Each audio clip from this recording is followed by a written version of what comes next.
Good afternoon. Southern coastal regions in Jeju are receiving heavy showers due to a monsoonal front, but brace for heavier showers as tropical storm Danas is approaching.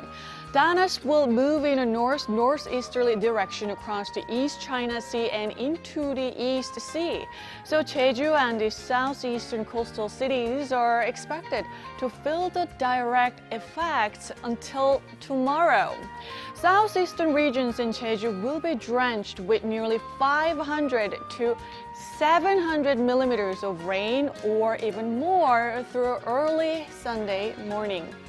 Heavy rain alerts are in place in southern coastal regions and for Jeju Island, and a typhoon warning has been issued in waters of Jeju a couple of hours ago, and the weather agency will issue a more typhoon advisory in a few hours for land and sea across the peninsula.